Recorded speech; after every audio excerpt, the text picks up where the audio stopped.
Bienvenidos nuevamente. Aquí les habla Javier Estrada. Yo soy, de vuelta, el profesor de la clase de negociación. Hoy tenemos un tema particular. Como habrán visto, hemos hecho un par de cambios porque queremos remitirnos a la simpleza y queremos que se enfoquen particularmente en lo que les voy a decir. Hoy vamos a hablar sobre una combinación de temas, algo que se desea y algo que no. Y esto, en la negociación, es el poder y el fracaso. Y quisiera que me acompañasen en esta lección porque pensamos de que tenemos una temática que es particularmente interesante.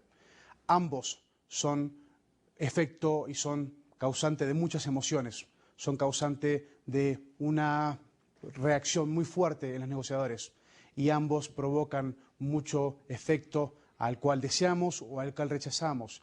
Y entonces es importante que discutamos tal, como un yin o un yang. Entonces, quería hablarles sobre la elección y entonces vamos a hablar un poco sobre lo que es el poder y el fracaso. Entonces, yo les había comentado inicialmente de que cuando nosotros negociamos, cuando nosotros buscamos una forma constructiva, una forma coyuntiva de negociar, nosotros buscamos la negociación ganar-ganar, en la cual ambas partes están efectivamente beneficiándose del proceso y ambas partes se vuelven beneficiarios de la negociación, derivando aquel objeto que estaban buscando y de tal forma que no queden retoños de un efecto negativo, que no quede un dejo de posible enojo para la futura negociación. Entonces, las negociaciones ganar-ganar son las más exitosas, pero a largo plazo son las más difíciles de cumplirse. Es un proceso que es holístico, que es orgánico, pero obviamente nos limita y estamos predispuestos a buscar la competencia, quizás una filosofía un poco darwinista, antes de que buscar ese espíritu comunitario en la cual ambas partes, creando una empatía, realmente se benefician. Entonces, para llegar a una negociación ganar-ganar, ambas partes deben de ceder un poquito de algo.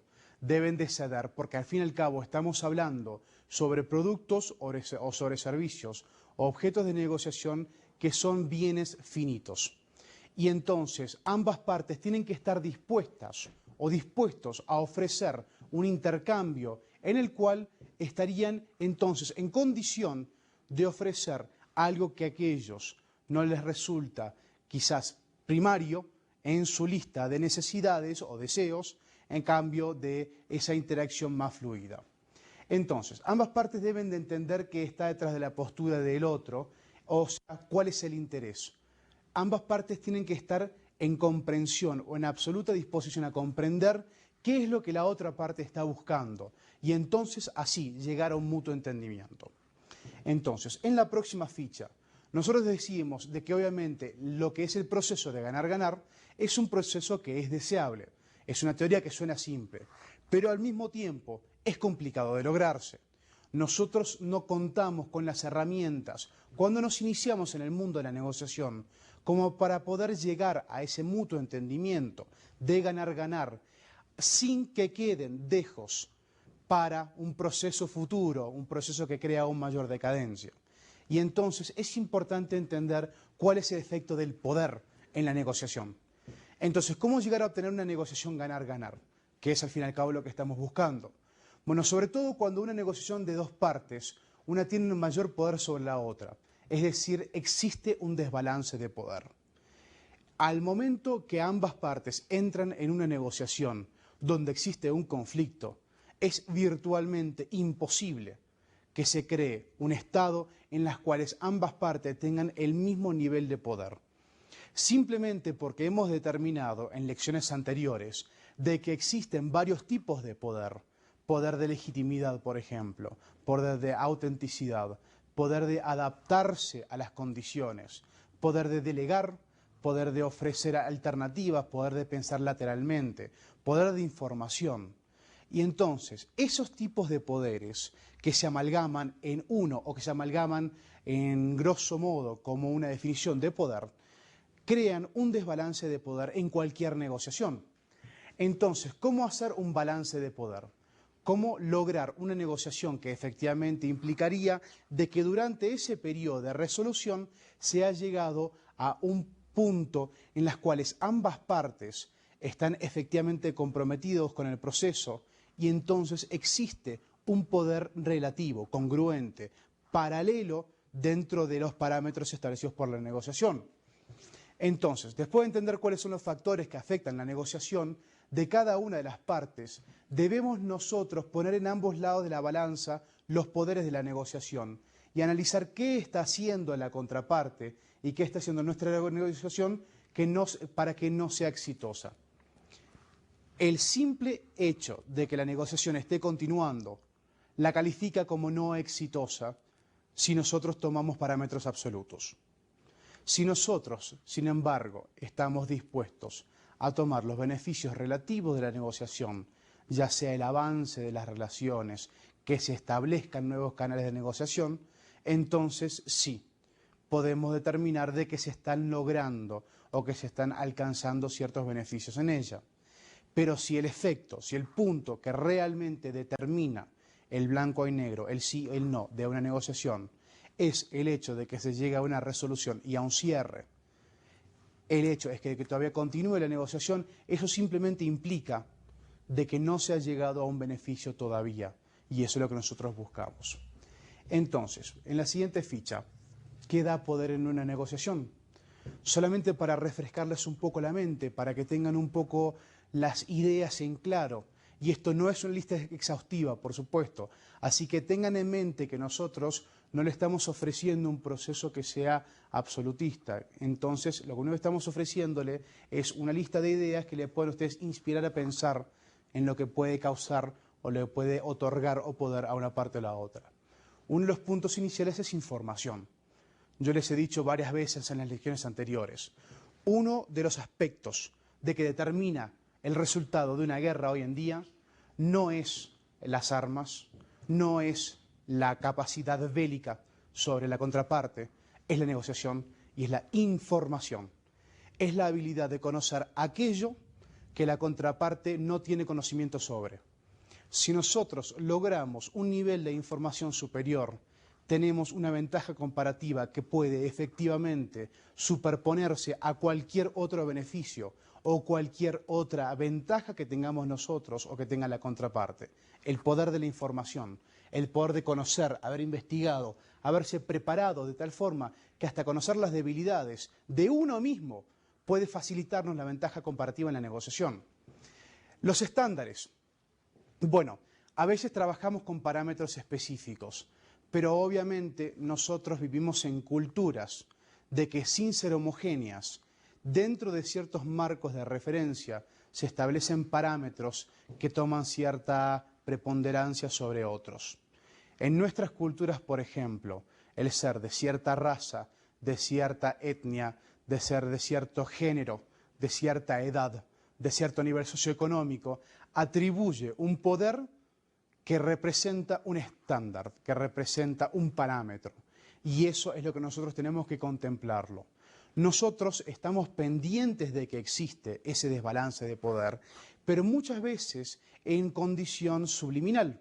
Muchas veces no hemos asumido que existe ese desbalance de poder o de que justamente esa diferencia, esa incongruencia racial, étnica, de género, sexual, como se quiera determinar, a veces no estamos pendientes de que eso efectivamente significa un desbalance de poder.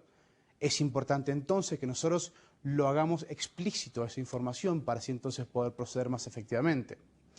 Obviamente las referencias toman en cuenta lo que nosotros otorgamos, lo que nosotros obtenemos de información, nos permite a nosotros entender qué tipo de persona o qué tipo de contraparte nosotros nos estamos enfrentando a. Las referencias, o mejor dicho, los referentes, aquellas personas o aquellos puntos de información que nosotros tomamos como legítimos, pueden efectivamente influir, pueden afectar nuestro juicio y pueden predeterminar nuestra actitud en la negociación. Si nosotros tenemos pendiente cómo nos influye la referencia sobre la contraparte, si nosotros entendemos el rol que juega la referencia y la legitimidad y la validez que esa referencia maneja al momento de ofrecernos una pieza de información o una pieza de un punto de referencia sobre la contraparte, nosotros entonces podríamos prepararnos más efectivamente y entender si es que nosotros contamos con el poder o estamos luchando contra un poder superior, por decirlo de esa forma. Y por supuesto los precedentes. Como yo les he explicado, y creo que es determinante que aquí lo utilicemos como un ejemplo muy claro. Una de las razones por las cuales nosotros buscamos la negociación ganar-ganar es porque en la gran mayoría de entornos comerciales y sobre todo en las relaciones personales, lo que vamos a poder ver es de que las relaciones reinciden, repiten, sobre todo en las relaciones personales, pero hablemos específicamente de las relaciones comerciales. Nosotros, dentro de cierto campo, dentro de cierto mercado, vamos a estar tratando con los mismos clientes con cierta frecuencia. Y entonces, nuestra capacidad de establecer marcos de referencia, pero sobre todo marcos de precedentes, nos va a permitir a nosotros entender más claramente cómo debemos prepararnos para una negociación para que resulte de forma más efectiva. Nosotros es por eso que debemos que establecer precedentes que nos favorezcan. Cuando nosotros realizamos una negociación, podemos llegar a tener una segunda oportunidad para reivindicar aquellos errores que cometimos. Esto es un concepto que es válido, es un concepto de que ustedes puede causarles una cierta cantidad de confort. Pero sin embargo, el precedente que ustedes establezcan en una negociación queda establecido. Aun cuando ustedes se preparen para la próxima negociación, aun cuando ustedes tengan la habilidad de desarrollarse y establecer la ventaja comparativa, ganar el margen de poder en la próxima negociación, el simple hecho de que establecieron un precedente negativo ya debilita su postura inicial a la próxima negociación. Ahora, interesantemente me quiero remitir a como yo les hablaba sobre Sun Tzu, el arte de la guerra, el arte de la decepción. Si nosotros, con el mismo ejemplo, ahora la otra cara de la moneda, nosotros somos capaces de utilizar un precedente negativo para utilizar o para beneficiarnos del efecto de la sorpresa, ahí nosotros somos capaces de adjudicarnos un poder muy superior, que es el poder de la sorpresa, el poder del acto sorpresivo, el poder de la reacción inesperada, inusitada. Eso nos da una cantidad de poder tremenda. No es recomendable establecer precedentes negativos solamente para poder entonces ser subestimados en las próximas negociaciones, porque eso quizás les condiciona a sus clientes o a su contraparte y entonces les dificulta el mero hecho de entrar en la negociación futura. Pero consideren de que no siempre es negativo un precedente negativo. Apunten hacia precedentes positivos. Así el balance de poder ya queda establecido, o por lo menos su poder personal como negociadores, como personas, como puntos de referencia social, como personas de referencia ética y moral, queda establecido. Pero si no es posible eso, utilicen un precedente negativo para beneficiarse a ustedes en las próximas negociaciones. Entonces, el verdadero poder, al fin y al cabo, es de aquel que ve en su poder la oportunidad de llegar a obtener una negociación ganar-ganar con la otra parte. Nosotros tenemos que buscar el beneficio de ganar-ganar, no en conjunción con la contraparte. El verdadero poder viene de nuestra habilidad de encontrar en nosotros la fortaleza y la determinación para buscar el beneficio ganar-ganar de forma inconsecuente a la voluntad de la contraparte. Si nosotros somos capaces de gestar ese beneficio para ambas partes, de motus propia, de interés propio, nosotros entonces tendremos la habilidad de establecernos con un poder incuestionable en la negociación, sin nosotros referirnos a las intenciones de la contraparte. Piénsenlo de esta forma. Entonces, en la siguiente ficha, ¿cómo nos damos cuenta quién tiene el poder en la negociación? Bueno, nosotros hemos establecido de que hay tres tipos de negociadores: los auditivos, los verbales y los fisiokinéticos. las personas de que se manejan de forma visual, auditiva y táctil. Utilicen estos sentidos para determinar cómo es la persona o cómo es la contraparte en su actuación. ¿Cómo determinamos quién tiene el poder? Bueno, utilizando nuestro propio conocimiento, nuestra preparación y entonces escuchando, analizando y entendiendo el proceso de la negociación. Entendiendo el proceso de la negociación no solamente significa entendiendo el proceso como un proceso generalizable, un proceso absoluto de características brutas que pueden ser replicables. Entendiendo el proceso de la negociación significa que hemos entendido de antemano lo que significa para nosotros, personas, individuos individuales, personas que representan un espectro de capacidades y virtudes y efectos que es poco o no replicable, y ese espectro y la contraparte. Nosotros tenemos que entender el proceso de negociación con la otra persona como un individuo, y eso es lo que otorga o lo que nos determina quién tiene el poder en la negociación. Entonces, en la próxima ficha, ¿cómo disminuir el poder del otro o cambiar el poder a nuestro lado de la mesa de negociación? Aquí está el truco. Nosotros hemos determinado de que cuando una negociación o cuando un proceso de conciliación o cuando una mediación o una resolución de conflictos se lleva a cabo, lo que efectivamente estamos diciendo es de que nosotros estamos tratando con personas o entidades con las cuales hay un desbalance de poder. Entonces, lo que quiere decir esto es de que nosotros, cuando estamos llevando a cabo el proceso de negociación, tenemos que entender cómo disminuir el desbalance de poder, cuando es la otra parte que tiene un poder superior al nuestro, y traerlo hacia nuestro lado, para que entonces exista un balance de poder, por lo menos en la negociación, una situación de entendimiento, una equidad en perspectivas y un resultado de ganar-ganar. Eso es a lo que tratamos de llegar en la negociación en sí. Bueno, ¿cómo lo logramos? Bueno, preparándonos con tácticas y conceptos y herramientas de negociación, como lo están haciendo ustedes ahora mismo. Ustedes no están utilizando este proceso como un proceso de enriquecimiento retórico, o espero que no sea el caso. Ustedes lo estarían utilizando para cuando, en el momento que ustedes lleven a cabo una negociación, ustedes estén fortalecidos con herramientas que les permitan por ejemplo, lo que hablamos sobre el lenguaje corporal, lo que hablamos sobre la vestimenta, la forma de conducirse.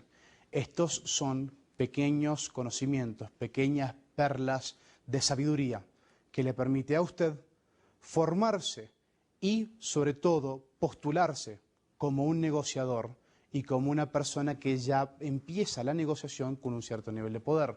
Y en base a esa perspectiva, con poder se obtiene poder, con dinero se obtiene dinero, pero con poder se obtiene poder. Entonces, la clave no es el balance del poder, y tampoco, la clave está en el balance de poder real, no en la percepción del mismo. La ignorancia crea percepción. La percepción es la inhabilidad que tenemos nosotros como personas o como negociadores de comprender la verdad, la realidad, de poder abrirnos hacia aquella información, de que nos aleja de una percepción discriminativa, de que nos aleja de una ideología que nos condiciona hacia un amplio espectro de información.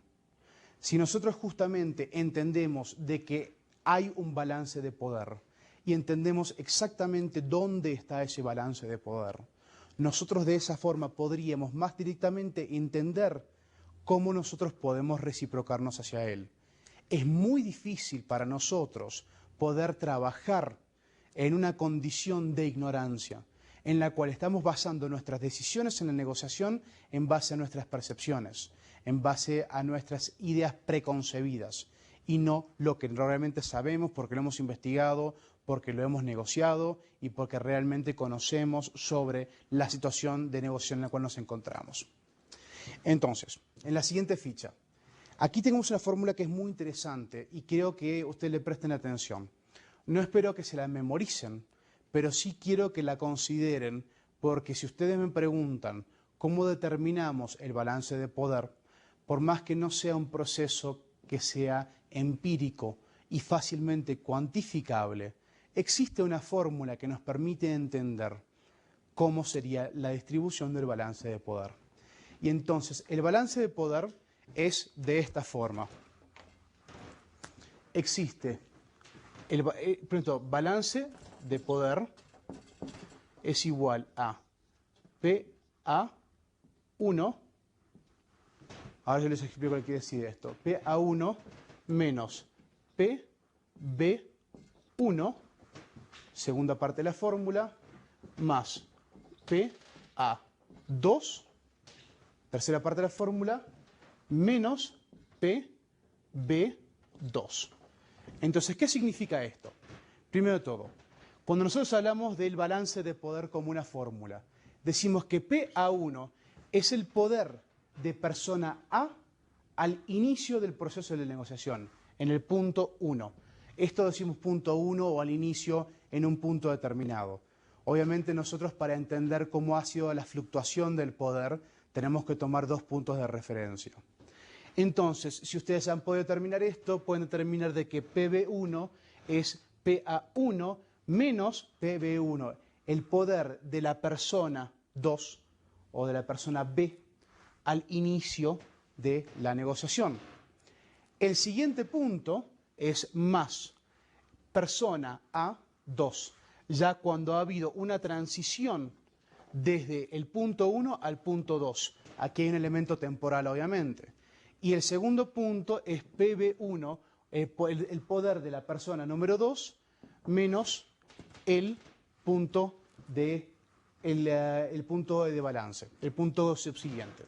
Entonces, si esta persona tiene un poder superior aquí, asignémosle un valor de 2, solamente por cuantificar este proceso, aunque ya les he explicado de antemano que no es cuantificable, solamente a los efectos del ejemplo de la ilustración.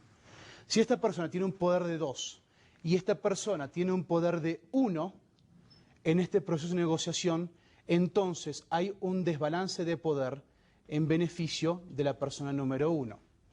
Ahora, si nosotros en este momento, persona A, número 2, tiene un poder de 3 y la persona número 2 tiene un poder de 1 todavía, tiene un poder de 0, porque obviamente es quitarle para balancear este punto.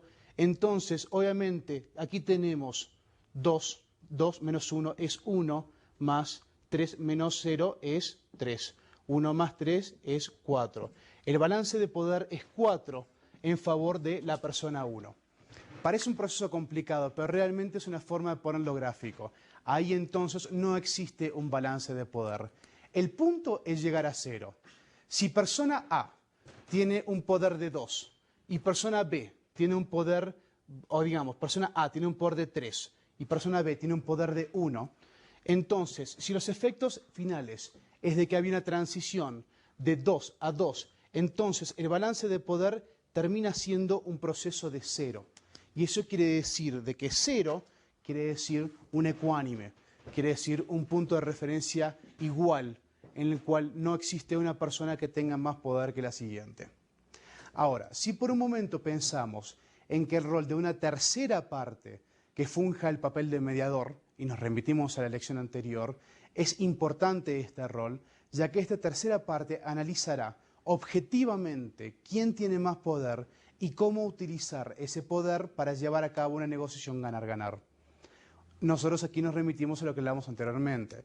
Para que este proceso, para que esta fórmula que yo les expliqué anteriormente pueda llevarse a cabo de forma constructiva, entonces nosotros tenemos de que ayudarnos de personas que puedan no quitarle el poder a una parte, sino redistribuirlo solamente por el beneficio de la negociación. Y entonces sí llegar a un balance de poder que sería el equivalente a 0. Entonces, en la próxima ficha, si al final de cuentas la negociación es un estire y afloje, como si fuese la cuerda, como cuando éramos niños, de las partes para llegar a un acuerdo, esto es efectivamente lo que la negociación es un proceso de intercambio intelectual, un proceso de intercambio de poderes.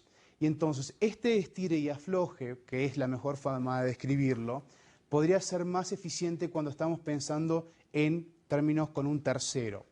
Estamos negociando tú y yo, o sea, usted y yo. Entonces ahí hay dos elementos, pero el pensar o utilizar un tercero, él, la tercera parte, el elemento X, nos da la oportunidad de observar objetivamente ambas partes y analizar los poderes de ambos. Entonces, en la próxima ficha que les doy un ejemplo específico que les puede ayudar bastante. Digamos que estamos negociando la compra o venta de lápices. El vendedor, entonces, de lápices tiene como plan de ventas vender 100.000 lápices en el año en curso y se encuentra a finales de año y le quedan 3.000 lápices para llegar al plan. Entonces, por otro lado, el comprador de lápices necesita 5.000 lápices y el precio que requiere está un 10% por debajo que le ofreció el vendedor.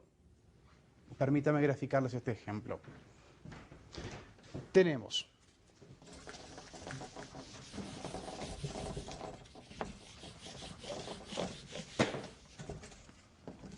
Tenemos un comprador, que es C, y un vendedor. Ahora, el vendedor, digamos, en este proceso de negociación, el vendedor lápices tiene como plan de ventas vender 100.000 lápices. Aquí estamos hablando de 100.000 lápices para llegar a su target, para llegar a su cuota de ventas para el año. Entonces, le faltan para terminar el proceso, le quedan 3.000 lápices para llegar a ese plan. 3.000 lápices necesita vender para entonces llegar a ese plan. O sea que el plan, la cuota, llamémoslo el punto, el plan, es menos 3.000. Está cerca de, para llegar al plan está inferior a 3.000. Entonces, por otro lado, el comprador de lápices necesita 5.000 lápices y el precio que requiere está un 10% debajo del precio que le ofrece el vendedor. Obviamente, entonces, ¿cómo lo solucionamos? Si el comprador conoce las necesidades del vendedor y llega a su plan que es llegar a su plan de ventas, este tiene un mayor poder sobre el vendedor. Entonces, el comprador que necesita 5.000 lápices, si llega a conocer este plan de que para llegar a su target de 100.000 solamente le faltan 3.000, entonces tiene un poder superior a el del vendedor. ¿Por qué? ¿Qué es lo que va a hacer? Si el precio es un 10% superior al que está dispuesto por pagar y sabe que su cuota son 3.000, solamente 3.000 para llegarlo, entonces sabe de que el vendedor tiene que poner en la cuota, tiene que poner en la balanza sus dos necesidades. Uno, vender los lápices, 3.000 lápices o 5.000 lápices. Obviamente vender 5.000 es mejor que 3.000, pero a un precio que sería 10%, el 10% superior a lo que el comprador está dispuesto a pagar. Pero sin embargo el comprador sabe de que el beneficio mayor para el vendedor no está en vender 5.000 lápices a un 10% menos. El beneficio está en llegar a la cuota, probablemente ganarse el bonus, llevarse el pavo, tener el aguinaldo, como sea que se llame. Y entonces el comprador puede utilizar este poder para manipular o llegar a un acuerdo según cómo se perciba junto al vendedor. Entonces, aquí tiene un mayor poder sobre el vendedor. Ahora, si el vendedor conoce que compran estas 5.000 lápices, ¿por qué los va a regalar a sus clientes en Navidad y solo le queda un mes? Es difícil entonces conseguir 5.000 unidades de cualquier cosa. También tiene este vendedor cierto poder sobre el comprador. Entonces, después le voy a explicar el ejemplo porque hay una derivación de lo que acabo de hablarle.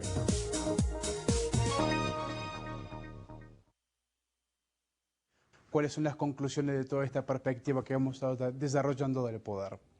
Bueno, obviamente quizás ustedes han derivado sus propias perspectivas, pero quiero agregarles lo que yo pienso que es interesante reconsiderar aquí.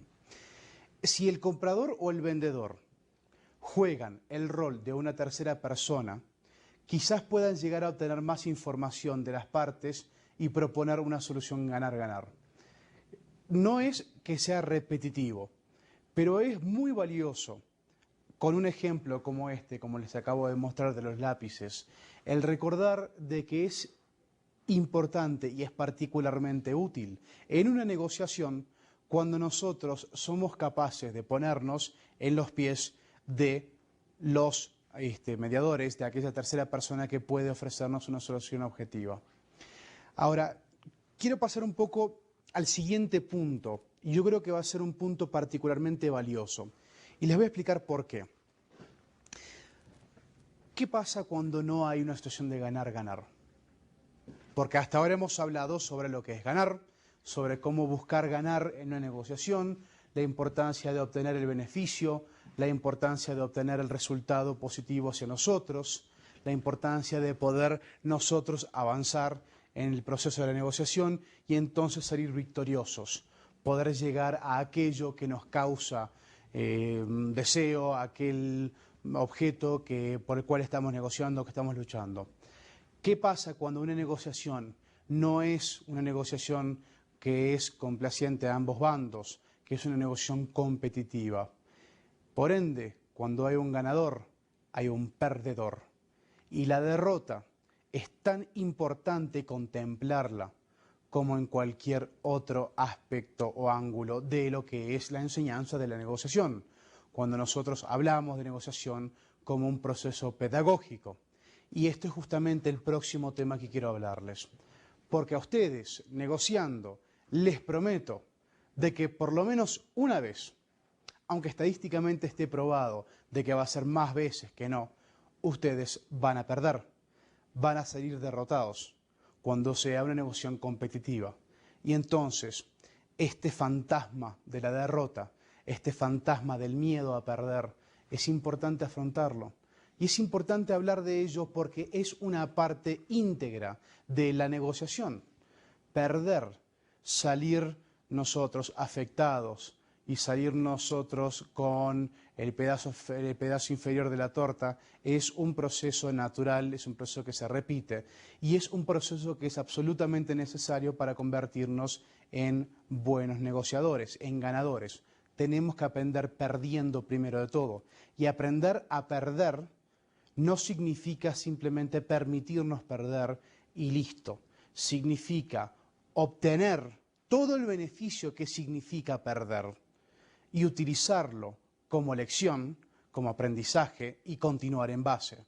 Y entonces quiero pasar lo que es al siguiente tema, la derrota, el perder, lo que es entonces el fracaso. Y aquí quiero que me acompañen porque este es un tema de que una vez que lo desmistificamos un poco, se van a dar cuenta de que dentro de los parámetros de lo realizable no es un proceso al cual debamos temerle si es que queremos ser exitosos en la negociación. Entonces, en la siguiente ficha, un fracaso, aún la palabra fracaso suena una palabra muy dura, es una palabra que es hiriente, es una palabra que evoca sentimientos de menospreciarnos, que es una palabra que nosotros no queremos ser asociados a, por más de que sea la instancia. Cometer errores puede dar vergüenza. Bueno, al fin y al cabo nosotros queremos representar la gloria que causa la victoria, pero por ende, por efecto de transición, el hecho de nosotros perder puede provocarnos vergüenza. El miedo a fallar es horrible. Nosotros tenemos miedo a fallar. Y eso, el simple miedo a fallar, a veces es un elemento que nos limita en nuestra habilidad de aventurarnos, en nuestro interés o nuestra predisposición para iniciar la negociación. Y entonces es valioso de que nosotros entendamos cómo este miedo juega en cada uno de nosotros. Dicen que los valientes, y esto es un cliché, pero igual me quiero remitir a él, porque al fin y al cabo un cliché es un proceso que se repite. Dicen que los valientes no son aquellos que no tienen miedo. Los valientes son aquellos que tienen miedo y lo conquistan, que aprenden de ese proceso, que aprenden de ese miedo y de que efectivamente logran utilizarlo para ganar, para causar victorias, para permitirse entonces crecer y aprender de tales. Entonces, hay personas que se equiparan de su valía personal con el éxito o fracaso que tengan en un proyecto. Y eso es lo que nosotros queremos de que ustedes hagan, de que sientan de que el mero hecho de perder, aún perdiendo, están ganando.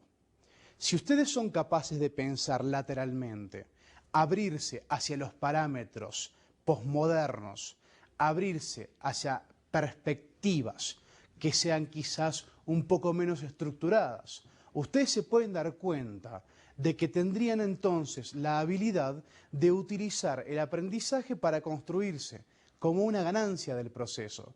El simple hecho de aventurarse a la negociación, con lo que implica, y ser receptivos a los efectos, aunque sea una pérdida, ya es una ventaja, ya es una ganancia. Y eso es lo que queremos que hagan. Yo pierdo, yo he perdido. Yo he sido un excelente negociador, el mejor de mi equipo, y he perdido el 80 o 90% de las veces que he competido, que he negociado. Pero al fin y al cabo, la enseñanza, la perspectiva de que en mí se mantiene, no como docente, sino como negociador, en mí se mantiene, es la idea de que ese % es tan espectacular la ganancia, la victoria, el proceso de sentirse enaltecido, quizás inclusive superior a cualquier expectativa que uno podría tener en uno mismo, justifica la derrota. Pero al fin y al cabo construimos sobre los hombros de gigantes. Y los gigantes a veces somos nosotros mismos. Un gigante puede ser nuestro miedo. Un gigante puede ser nuestro miedo a la derrota, un gigante puede ser nuestro miedo a la apatía, al rechazo, un miedo puede ser la oportunidad o la posibilidad de perder nuestra condición de vida, el aventurarnos y salir heridos. Esos son gigantes. Si nosotros construimos sobre el dominio de estos gigantes, nosotros somos capaces de entonces progresar y entonces establecernos como victoriosos. Los dueños del mundo, los líderes, son aquellos de que golpe tras golpe se levantan y son más fuertes, son más persistentes, son más resistentes y han desarrollado las defensas emocionales para entender de que un rechazo no significa un punto determinante, un punto pivotal en la vida, simplemente significa un punto de referencia y de aprendizaje. Entonces, en el mundo de los negocios, de los mercados abiertos, de la globalización, porque es al fin y al cabo el punto de referencia que nosotros tenemos y de que idealmente ustedes van a utilizar dentro de su trabajo, en la negociación trata justamente de arriesgar. El que arriesga, gana. Es darwinismo en su máxima esencia. El fuerte es aquel que sobrevive y ningún otro entorno ofrece la posibilidad de demostrar esto como una realidad que el mundo de los negocios. Si usted no está dispuesto a arriesgar, no gana. Y el hecho de que no esté dispuesto a arriesgar, eso significa un fracaso. Aquí que le quede muy claro, fracasar no es arriesgarse y perder. Eso es un proceso de aprendizaje. Fracasar es no arriesgar el status quo. Fracasar es miedo. Fracasar es reticencia a la pérdida. Si nosotros estamos en condiciones de arriesgar, fracasar es no hacerlo. No estoy hablando de aquellos casos en los cuales nosotros tenemos poco como para arriesgar. Hay situaciones de pobreza en las cuales los pocos capitales con los que contamos no son suficientes como para permitirnos el lujo o el beneficio de aventurarnos y fracasar. Pero si usted está en este momento trabajando conmigo cara a cara, obviamente es usted una persona que se ha aventurado a enseñar, a aprender, a expandir sus horizontes. Y si entonces está dispuesto a tomar esta ruta de aprender, usted tiene que estar dispuesto o dispuesta a fracasar porque se arriesgó. Y eso es una enseñanza que tiene que marcarse a fuego en la cabeza. El fracaso por haberse arriesgado no es un fracaso, no es un momento que nos determine como perdedores, es un momento que nos determina como arriesgados, es un momento que nos determina como jugadores de la cancha grande. Nos hemos merecido la cancha grande gracias a las cicatrices que nos hemos logrado, las cicatrices que nos hemos logrado. Eso es cuando realmente nos determinan como ganadores. ¿Es usted el tipo de persona que tiene la madera para ser ganador? ¿De que se arriesga? ¿De que toma aquellos pasos necesarios como para tomar riesgos medidos, porque ya hemos hablado de esto. Tomar un riesgo por el simple hecho de aventarse, como habla en buen lenguaje popular, no es una forma de salir victorioso de forma congruente. Lo que estamos hablando aquí es de arriesgarse con la máxima cantidad de información y la máxima cantidad de parámetros predeterminados, como para entender cuáles son los porcentajes de victoria versus derrota. Aun cuando los porcentajes sean sustancialmente superiores de derrota, las oportunidades de que nosotros salgamos perdedores sean superiores. Si nosotros conocemos cuáles son las oportunidades, nosotros entonces podemos determinar cuándo podemos aventarnos, cuándo podemos tomar ese riesgo, y eso ya nos hace ganadores. Ahora, nosotros pasamos a la siguiente ficha, pero bueno, quiero que les explique un poco, quiero que les quede esto. Es la naturaleza del sistema, y el sistema evoluciona gracias a aquellas personas que se toman los riesgos y se apasionan tomándose riesgos para ganar. Los que marcan la pauta, los que diseñan la batuta, no los que llevan la batuta, los que diseñan la batuta en este mundo, son aquellos que se toman los riesgos y ganan, habiendo perdido. Entonces, en la siguiente ficha, el efecto azar. Los recursos se asignan de forma espontánea, de forma esporádica. No siempre va a haber una preplanificación en la cual nosotros sabemos exactamente lo que nos va a tocar y en qué cantidades. Aún dentro de ambientes económicos o socioeconómicos fortalecidos, nosotros nunca sabemos de seguro o nunca tenemos absoluta certeza de qué es lo que nos puede llegar a deparar el destino en los efectos de aquellas oportunidades o aquellos desafíos a los cuales nos vamos a encontrar. Entonces, se ven favorecidos aquellos que invierten en áreas relevantes con una clara predisposición o proposición de valor y que ejecutan bien. Si usted hace su trabajo bien, gana, pero no hay una fórmula absoluta, no hay un concepto de que sea tan replicable y tan perfecto de que nos diga de que siguiendo un camino, entonces ganamos seguro. Es más, la fórmula de que se determina, la fórmula preponderante en las finanzas es a cuanto mayor riesgo, mayor beneficio. Y eso es quizás el parámetro que también se aplica genéricamente aquí. Las cosas no siempre salen bien a la primera. Eso es una realidad. Probablemente si usted tiene más de 20 años, usted eso ya lo sabe. Y es más, por estadística, lo más probable es que salgan mal. Usted eso también lo sabe. Ahora, ¿qué pasa? Pero dependiendo de la actitud que se tenga, de la actitud que usted desarrolle a partir de estas instancias en las que salga mal, se puede ver como un fracaso rotundo o como una lección invaluable esa instancia en que la situación salió mal. Entonces, esta perspectiva mental puede convertirse en la diferencia entre triunfadores y perdedores. Nosotros hablábamos hace un momento de que no importa tanto nuestra percepción del poder como el balance real del poder. Aquí es diferente. Aquí nosotros estamos específicamente diciéndole a usted que su percepción de aquellas instancias de fracaso va a condicionarlo cómo va a actuar en el futuro. Si usted toma una instancia, un momento en la cual tuvo un fracaso como una oportunidad para entender por qué fracasó, ¿cuáles fueron los elementos que lo llevaron al fracaso? ¿Cuáles son los elementos que usted puede controlar y cuáles no? ¿Qué tipo de humildad o qué tipo de valentía se requiere para poder llevar a cabo la situación en parámetros similares, porque nunca son iguales, con éxito para la próxima instancia? Su habilidad, su determinación, su capacidad, su sensibilidad a poder entender esta situación y no aceptarla como una pérdida a la cual usted quiere poner detrás suyo, eso lo va a determinar en su habilidad de crecer. El hombre es el único animal que tropieza 2 veces con la misma piedra.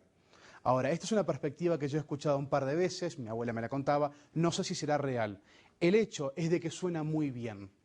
Nosotros los hombres Y quizás sería interesante hacer alusión al género masculino. Nosotros los hombres tenemos la increíble capacidad de no recordar aquello donde nos hemos fracasado. Hemos desarrollado la habilidad de empatía, hemos desarrollado la sensibilidad, hemos desarrollado la capacidad de ser respetuosos y de crear compasión.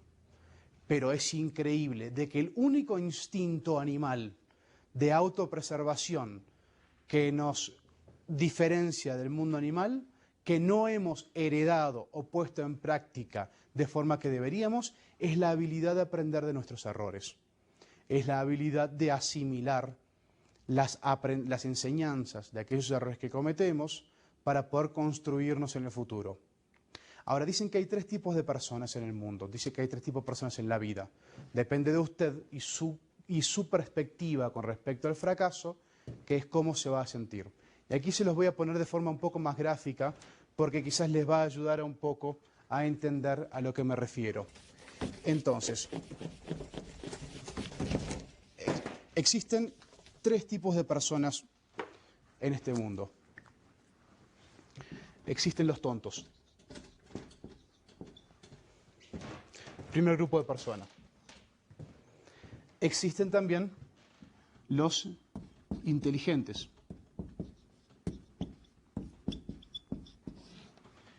Y finalmente, existen los sabios. Ahora, ¿cuál es el punto que unifica a estos 3 grupos? ¿Cuál es la referencia? ¿Cuál es la palabra operativa? Y la palabra operativa no es error, sino fracaso. Error significa de que usted cometió adrede una acción que sabía de que actuaba en detrimento de sus intereses.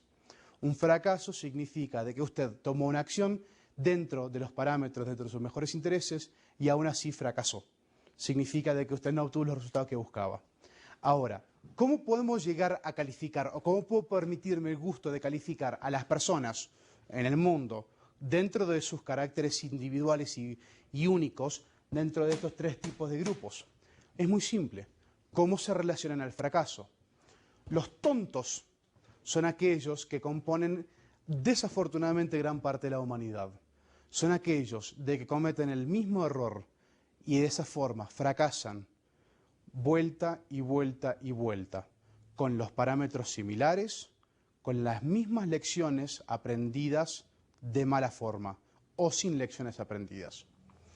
Esos son los tontos, los que tropiezan dos veces con la misma piedra. Existen los inteligentes.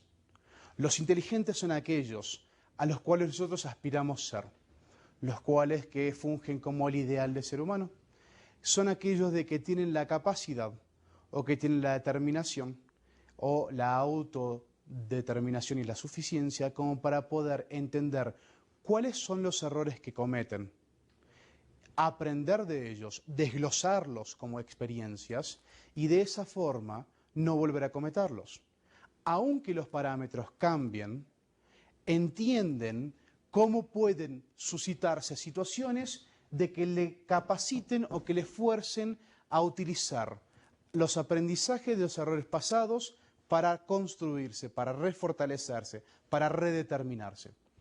Finalmente está en un grupo que son muy pequeños, son los sabios. Ahora aquí tenemos en la biblioteca, tenemos un par de ellos, por lo menos de los notables, los que se llaman la atención. Tenemos aquí a Kennedy, Cristóbal Colón, Picasso, Juan XXIII.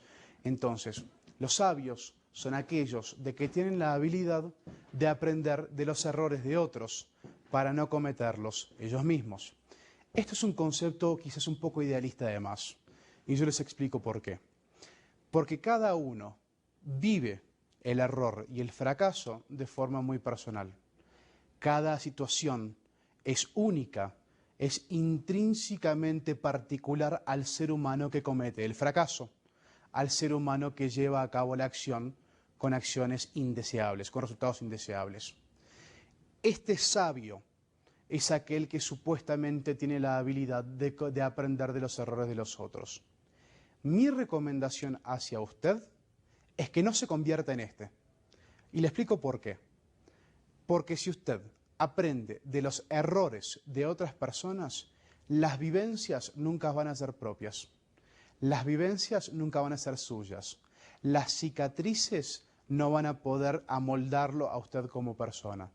Quizás en casos específicos sí es bueno, pero usted no puede asumir de que entiende la razón por la cual la persona o la persona que cometió el error llevó a cabo esa acción.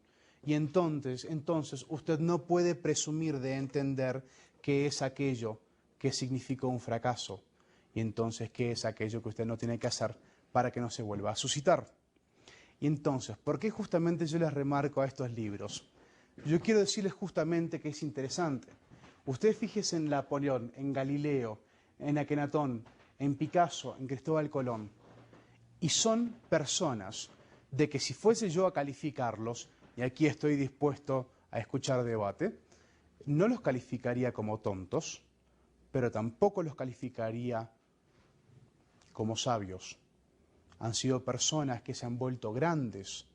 Bueno, miren el caso de Cristóbal Colón, en el caso de Picasso, en el caso de Akenatón, son personas que se han vuelto grandes gracias a su habilidad de volverse efímeramente pequeños, como para utilizar su humildad y entender que sus errores eran oportunidades de crecimiento. Esta es la diferencia entre los triunfadores y los perdedores. Entonces, ¿cuáles son las lecciones aquí? La cultura empresarial y la fuerza del mercado promueven la movilidad de recursos. Esto es un concepto que probablemente ustedes puedan replicar o generalizar dentro de cualquier curso de esta maestría. Fracasar es como reasignar recursos a mejores áreas. Los norteamericanos hablan, no sin dolor, de sus fracasos y quiebras como parte natural de un proceso evolutivo. Esto es muy interesante ahora, piénselo de esta forma. Nosotros aquí tenemos a un grupo de personas, quizás el mercado más grande del mundo, por más de que China se está convirtiendo rápidamente en esa posición, de que han construido su superioridad económica en base a su habilidad de aprender de los errores. El proteccionismo como una filosofía de vida después de la caída del 29, el fortalecimiento militar después de la Primera y Segunda Guerra Mundial, no son instancias y no son condiciones que se dan al azar. Sí son demostraciones de que hasta en un pueblo se puede utilizar los fracasos, porque se han fracasado, como formas de fortalecerse y alcanzar el liderazgo económico por lo menos, militar probablemente también. Lo que quiero decir, sin crear interés en un argumento político, es de que si hay países enteros de que son capaces de crear situaciones de pérdida y crear situaciones de fracaso y reconformarlas, rediseñarlas para que se conviertan en victorias, si usted es el director de su compañía, es muy posible y es probable de que siguiendo esta filosofía de vida y no una metodología estructurada del ABCD, usted puede llegar a lo mismo. Esto es justamente lo que nosotros llamamos como un proceso evolutivo, un proceso de desarrollo personal. Ahora, ¿qué es lo que debemos aprender? Un fracaso se puede lucir como una cicatriz de guerra, yo justo les hablaba sobre cicatrices, que manifiesta una experiencia, una fase que nos hizo madurar y una consolidación de carácter. También es evidencia de una gran lección, quizás la lección. La lección porque las victorias nos enseñan poco. Las victorias a veces pueden ser hasta dañinas. Si usted ha tenido la oportunidad de trabajar, como he tenido la oportunidad yo de trabajar con vendedores, usted probablemente sabrá de que no hay nada más dañino en un ambiente de ventas para un vendedor que el ser efectivo, eso quiere decir llevar a cabo una venta dentro del periodo inicial de entrenamiento. Eso crea un falso estado y un falso sentido de seguridad. Eso no se ha desarrollado con tiempo, con experiencias y con carácter. Eso fue, como se dice, suerte. Se dieron las condiciones, se alinearon los astros, como quiera usted llamarlo. El hecho es de que esa instancia en la cual usted gane de primera puede a usted afectarlo o afectarla negativamente por el resto de su vida, porque se crea una falsa imagen de que el proceso es relativamente así de fácil. Aquellos que tienen la capacidad de ganar replicando los resultados, y no hablo de 1 o 2 meses, hablo de 15, 20, 30 años. Si usted se fija en las mejores compañías de ventas en Europa, en Estados Unidos, el 5% de los vendedores generan el 60%, estadísticamente hablando, el 5% de los vendedores generan el 60% de las ganancias. Pero al mismo tiempo se traspola, hay otra estadística, es la ley del 20-80. 20% de los vendedores generan 80% de las ganancias de una compañía. Entonces usted se pregunta, ¿es posible esto de que haya gente que sea tan buena y tan excelente en su negocio, excelente como sobresaliente en su negocio, de que sea capaz de producir? Y yo le prometo, esto no es cuestión de inteligencia. Es más, mi experiencia con los mejores vendedores ha sido justamente, no son las personas que están más capacitadas, más preparadas, que son más eruditas. Son las personas sí que tienen la habilidad de pensar rápidamente en situaciones de lateralidad, que son capaces de pensar de forma desestructurada, pero que sin embargo han desarrollado una metodología y le han perdido el miedo al fracaso. Han utilizado su fracaso para construirse de tal manera de que son capaces de manejar cualquier riesgo de fracaso en su beneficio. No son los más inteligentes, ni los más fuertes, ni los más aventados, son los más metódicos, son los más cuidadosos, son los más sensibles. Eso es lo que queremos que usted sea trabajando con nosotros como un negociador. Que usted tenga el cuidado como para poder medir cada instancia de fracaso como una oportunidad para redefinirse, recrearse, reconstruirse, fortalecerse y volverse mejor. Mejor por lo menos en su trabajo.